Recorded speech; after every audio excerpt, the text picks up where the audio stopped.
പട്ടികജാതി വികസന വകുപ്പിന് 1801.60 കോടി രൂപയും തദ്ദേശ സ്വയംഭരണ സ്ഥാപനങ്ങൾക്ക് 1435 കോടി രൂപയും ഉൾപ്പെടെ പട്ടികജാതി വിഭാഗങ്ങളുടെ വികസനത്തിനുള്ള പട്ടികജാതി ഉപപദ്ധതിക്കായി ആകെ 3226.85 കോടി രൂപ വകയിരുത്തുന്നു. ഇത് മുൻവർഷത്തെക്കാളും 114.9 കോടി രൂപ അധികമാണ്. പട്ടികജാതി ഉപപദ്ധതിയിൽ ഉൾപ്പെടുത്തി പാലക്കാട് മെഡിക്കൽ കോളേജിലെ നിർമ്മാണ പ്രവർത്തനങ്ങൾക്ക് 25 കോടി രൂപയും അംബേദ്കർ ഗ്രാമവികസന പദ്ധതിക്കായി 55 കോടി രൂപയും മാറ്റിവെക്കുന്നു.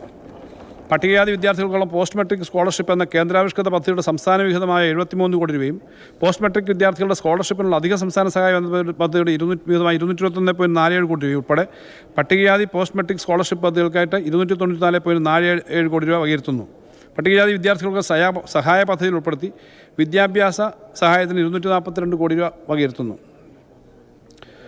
സർ, സംഘടിത തൊഴിൽ മേഖലയിൽ വിവിധ വികസന വകുപ്പുകളുടെയും പൊതുമേഖലാ സ്ഥാപനങ്ങളുടെയും വിവിധ പദ്ധതിക്കായിട്ട് 60 കോടി രൂപ വകയിരുത്തുന്നു. മോഡൽ റെസിഡൻഷ്യൽ സ്കൂളിന് 17 കോടി രൂപ വകയിരുത്തുന്നു.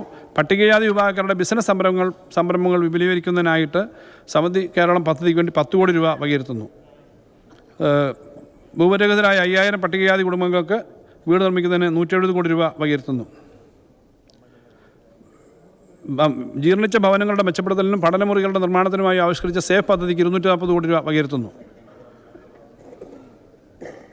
പട്ടികജാതി വിഭാഗത്തിലെ സാമ്പത്തികമായും സാമൂഹികമായും പിന്നോക്കം നിൽക്കുന്ന വേടൻ, നായാടി, കള്ളാടി, അരുൺതയ്യാർ, ചക്കിലീൻ എന്നീ വിഭാഗങ്ങൾക്ക് പുനരധിവാസത്തിനും സാമ്പത്തിക ഉന്നമനത്തിനുമായുള്ള വിവിധ വികസന പദ്ധതികൾ നടപ്പിലാക്കുന്നതിന് 51 കോടി രൂപ വകയിരുത്തുന്നു.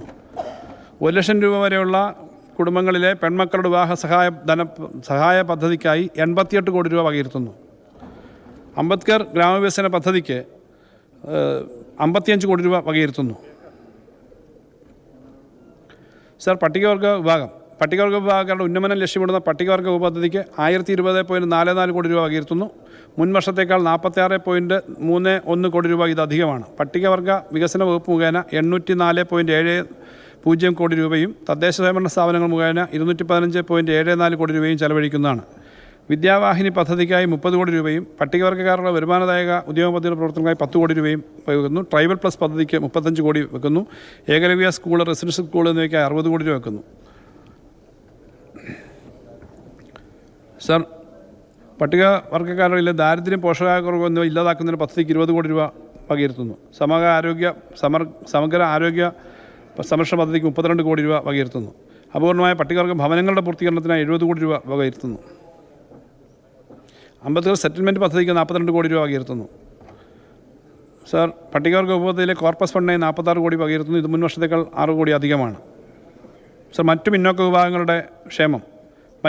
വിഭാഗങ്ങളുടെ ക്ഷേമത്തിനായി ആകെ 278.82 കോടി രൂപ വകയിരുത്തുന്നു. ഇത് മുൻ വർഷത്തേക്കാൾ 12 കോടി രൂപ അധികമാണ്. കേരള സംസ്ഥാന പരിവർത്തിത വികസന കോർപ്പറേഷൻ 10 കോടി രൂപ അധികമായി വകയിരുത്തുന്നു.